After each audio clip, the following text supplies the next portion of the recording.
Hello everyone. आज हम लोग मोशन चैप्टर के दूसरे सीरीज को शुरू करने वाले हैं। मोशन को हम लोग किनेमेटिक्स के नाम से जानते हैं और हिंदी में इसको गति कहते हैं।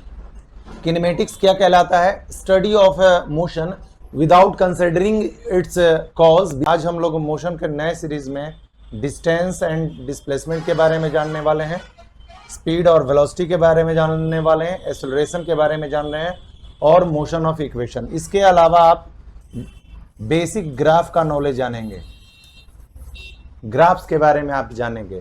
तो हम देखते हैं इस टॉपिक को। रेस ट्रैक को देख लेते हैं।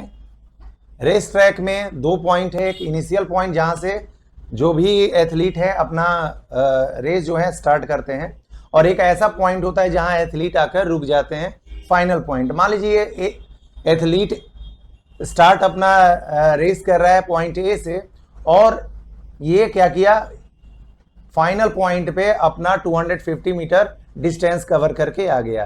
तो ये जो लेंथ ऑफ पाथ है इसी को हम लोग डिस्टेंस कहते हैं, यानी एक्चुअल लेंथ ऑफ पाथ को हम लोग क्या कहते हैं, डिस्टेंस कहते हैं। जो शॉर्टेस्ट डिस्टेंस होगा, एक्चुअल पाथ जो एथलीट रन की है उसको हम क्या कहते हैं, डिस्टेंस। लेकिन जो शॉर्टेस्ट पाथ है, शॉर्टेस्ट पाथ है ये शॉर्टेस्ट पाथ, इस शॉर्टेस्ट पाथ को हम लोग क्या कहते हैं, डिस्प्लेसमेंट। आगे देखते हैं कि जो ये एथलीट है वो क्या कर रही है, एक राउंड पूरा मार रही है। वो पॉइंट ए से पॉइंट ए पे कवर करके आ रही है। अगर डिस्टेंस कहें तो डिस्टेंस कवर्ड हो गया 250 इधर और 250 इधर, तो टोटल डिस्टेंस कवर्ड कितना हो जाएगा, 500 मीटर। टोटल डिस्टेंस कवर्ड कितना हो जाएगा, 500। लेकिन अगर इनिशियल और फाइनल पॉइंट यहाँ पे दोनों सेम है तो इस केस में शॉर्टेस्ट डिस्टेंस जो होगा वो 0 के बराबर हो जाएगा, क्योंकि उसका इनिशियल पॉइंट और फाइनल पॉइंट के बीच में कोई गैप नहीं है। तो उस शॉर्टेस्ट गैप को ही हम लोग क्या कहते हैं, डिस्प्लेसमेंट। तो ये क्या करे, क्वेश्चन थी क्या, कोई ऑब्जेक्ट अगर कुछ डिस्टेंस कवर कर रहा है तो क्या वो 0 डिस्प्लेसमेंट कवर किया। अभी मैंने बताया कि जो एथलीट थी वो जब 1 राउंड ए टू ए पे चली गई तो उसका इनिशियल पॉइंट और फाइनल पॉइंट सेम पोजीशन हुआ। जब initial point and final point same position होगा तो हम कह सकते हैं कि जो ऑब्जेक्ट के द्वारा डिस्प्लेसमेंट हुआ वो क्या हुआ, 0 हुआ, क्योंकि उसका इनिशियल और फाइनल पोजीशन के बीच में कोई गैप नहीं है, इसलिए वो वहां पे डिस्प्लेसमेंट क्या हुआ, 0।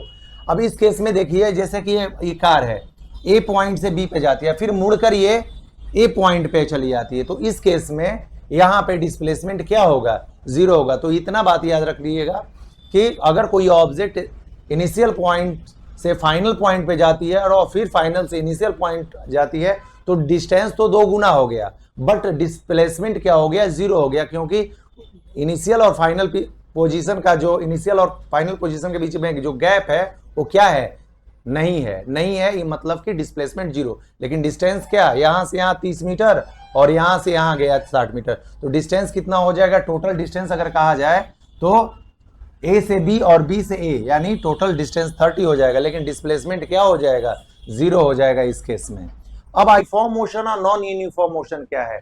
अगर मान लीजिए कि कोई ऑब्जेक्ट है वो 0 टाइम से शुरू की है और 5 सेकेंड में उसने 7 मीटर चला है, कितना मीटर, 7 मीटर चला है। अगला 5 सेकेंड में उसने फिर 7 मीटर ही चला है, फिर अगला 5 मिनट में 5 सेकेंड में उसने 7 मीटर ही चला है। तो देख रहे हैं कि ये हर 5 मिनट में इक्वल टाइम में इक्वल डिस्टेंस को कवर किया है।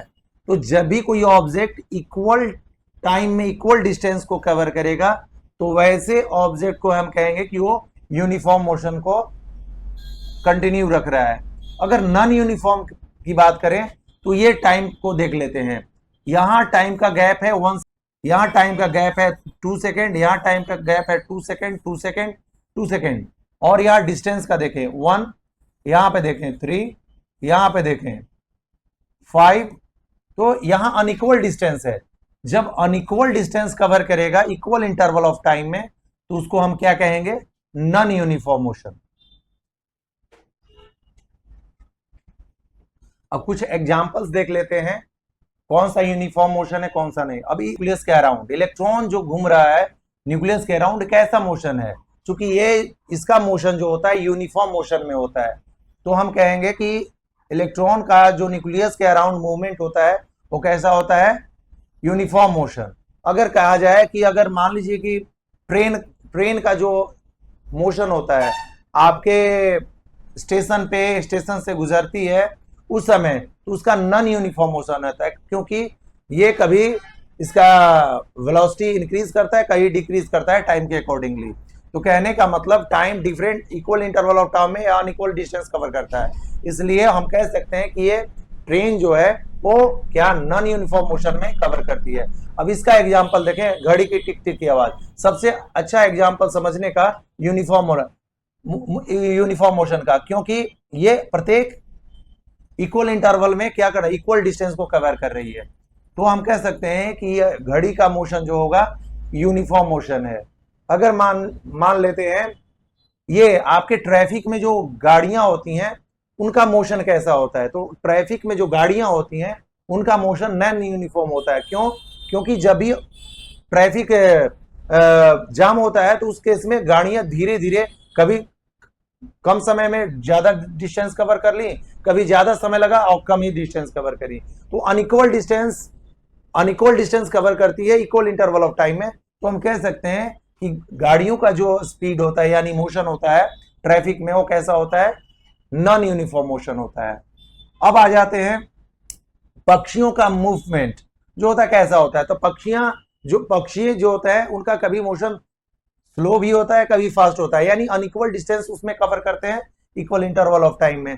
तो ये आपका एग्जांपल नॉन यूनिफॉर्म मोशन का है, नॉन यूनिफॉर्म और यूनिफॉर्म मोशन का हुआ। तो आपको आशा है कि ये यूनिफॉर्म मोशन और नॉन यूनिफॉर्म आपको क्लियर समझ आ गया होगा। अब आ जाते हैं स्पीड और वेलोसिटी क्या होता है। तो स्पीड और वेलोसिटी आप लोग बचपन से स्पीड पढ़ रहे हैं, distance covered upon time taken. अगर यूनिट टाइम में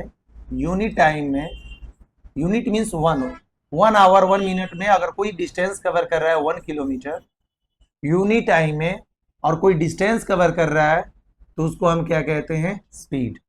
ये चूंकि कोई ऑब्जेक्ट अगर कर्व पाथ में मूव कर रही है यूनिट टाइम में, कुछ डिस्टेंस कवर कर रही है, तो उसको स्पीड कहेंगे। वेलोसिटी की बात करें, कोई ऑब्जेक्ट अगर यूनिट टाइम में अगर डिस्प्लेसमेंट कवर की, डिस्प्लेसमेंट अभी मैंने पिछले क्लास में बताया, डिस्प्लेसमेंट कवर की यूनिट टाइम में, तो उसको हम क्या कहेंगे, वेलोसिटी। तो हम कह सकते हैं वेलोसिटी जो हुआ उसका कोई स्पेशल डायरेक्शन होता है, और स्पेशल डायरेक्शन के कारण ये जो होता है ना वेक्टर क्वांटिटी होता है, और ये जो होता है स्पीड वो स्केलर क्वांटिटी होता है। स्केलर क्वांटिटी किसे कहते हैं, जिसके पास केवल मैग्नीट्यूड होता है। मैग्नीट्यूड का मतलब 5 kg, ये मैग्नीट्यूड हुआ। डायरेक्शन का मतलब 5 kg के साथ डायरेक्शन लग गया। 5 kg तो किधर, जैसे फोर्स हुआ 5 न्यूटन, तो फोर्स जो होता है उसका डायरेक्शन होता है, ठीक है। और डायरेक्शन को बतलाने के लिए उसके ऊपर वेक्टर का साइन दे दिया जाता है कि ये वेक्टर का साइन होता है। वो कह सकते हैं कि फोर्स जो होता है वो कैसा क्वांटिटी है, वेक्टर क्वांटिटी। फिजिकल क्वांटिटी क्या है, physical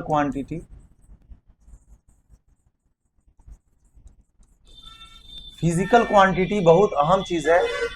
those quantity which can be measured, जिस क्वांटिटी को हम माप सकते हैं उसको हम फिजिकल क्वांटिटी कहते हैं। 2 तरह के फिजिकल क्वांटिटी हैं जिसको हम माप सकते हैं। एक फिजिकल क्वांटिटी को हम कहते हैं स्केलर क्वांटिटी, दूसरे को कहते हैं वेक्टर क्वांटिटी। स्केलर क्वांटिटी और वेक्टर क्वांटिटी। अगर स्केलर क्वांटिटी की बात करें कि वैसे फिजिकल क्वांटिटी विच जिसको डिस्क्राइब करने के लिए, हम बतलाने के लिए केवल मैग्नीट्यूड चाहिए, केवल मैग्नीट्यूड। अब जैसे कि आपको मेजर करना है, मैग्नीट्यूड का मतलब उसका वैल्यू, न्यूमेरिकल वैल्यू, नंबर कोई, जैसे कि 5 kg, जैसे टाइम है तो 5 सेकेंड 10 सेकेंड टाइम बतलाने क्वांटिटी की बारे में बात करें वेक्टर क्वांटिटी के, वैसे क्वांटिटी जिसको magnitude as well as direction दोनों की जरूरत पड़ती है डिस्क्राइब करने के लिए।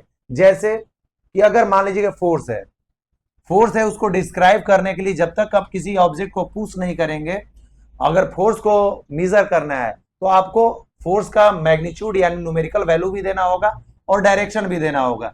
जैसे कोई ऑब्जेक्ट है, ये 5 न्यूटन का फोर्स अप्लाई कर रहा है और ये इस तरफ डायरेक्शन अपनी और डायरेक्शन दे रहा है, तो कह सकते हैं ये मैग्नीट्यूड हो गया 5 न्यूटन और ये डायरेक्शन, जिसको डिस्क्राइब करने के लिए, जिस फिजिकल क्वांटिटी को डिस्क्राइब करने के लिए डायरेक्शन की जरूरत है।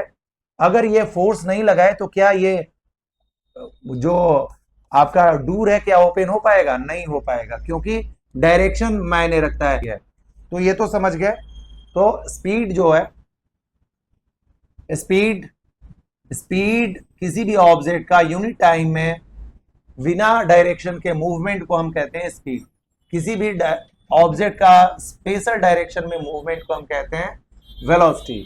तो अगर सिंपली कहें तो distance travelled by object in unit time, distance travelled unit time, और अगर इसका कहें तो displacement in unit time is called velocity, या ये भी कह सकते हैं speed of object in particular direction. इसमें डायरेक्शन होता है, विदाउट डायरेक्शन का होता है, बस इसमें डायरेक्शन नहीं होता, इसलिए कैसा क्वांटिटी है? स्केलर क्वांटिटी है। और स्पीड की बात कहें तो ये डिस्टेंस अपॉन टाइम, और ये कहें डिस्प्लेसमेंट अपॉन टाइम। ये चूंकि डायरेक्शन नहीं होता इसलिए स्केलर क्वांटिटी है, और इसमें चूंकि डायरेक्शन होता है इसलिए ये वेक्टर क्वांटिटी है। डिस्टेंस स्पीड का जो यूनिट होगा एम के, इसमें चूंकि मीटर है तो मीटर और सेकंड लिया गया है।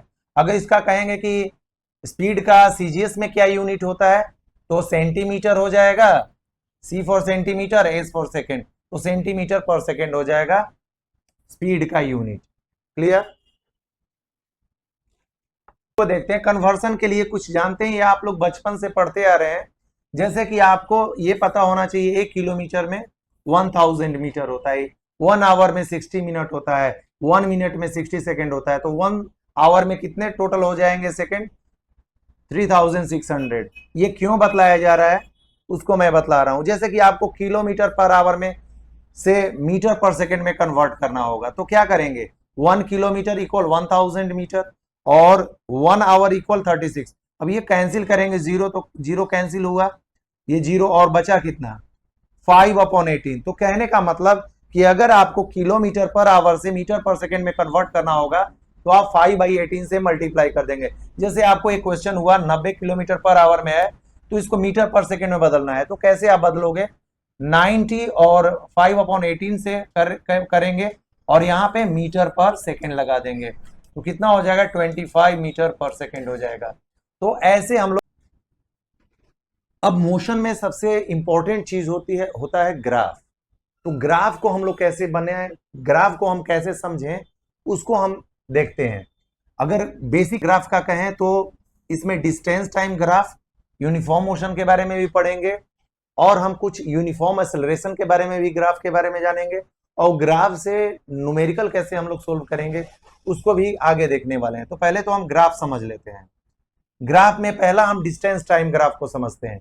डिस्टेंस टाइम ग्राफ में आप देखते हैं कि ये वाला जो एक्स एक्सिस है वो टाइम है और ये डिस्टेंस है। एस हो गया डिस्टेंस और ये हो गया टाइम टी। तो जो टाइम होता है यहां पे याद रखिएगा, टाइम जो होता है इंडिपेंडेंट होता है ग्राफ में। इंडिपेंडेंट क्यों लेते हैं? इंडिपेंडेंट का मतलब वो चीज होता है जो हमारे कंट्रोल में नहीं है। टाइम को रोकना हमारे कंट्रोल में है? नहीं है। डिस्टेंस को रोकना हमारे कंट्रोल में है? तो हाँ, हम चलेंगे ही नहीं। लेकिन अगर हम चलेंगे नहीं तो क्या टाइम नहीं चलेगा हमारे साथ? टाइम चलेगा। टाइम इंडिपेंडेंट है, वो हमारे रोकने से टाइम नहीं रुकने। आप अपने घड़ी का स्विच बंद कर दीजिएगा, ऑफ कर दीजिएगा तो घड़ी रुक जाएगी, घड़ी रुक जाएगी, टाइम नहीं रुकेगा। दूसरे घड़ी में वो टाइम इंक्रीज होते जाएगा।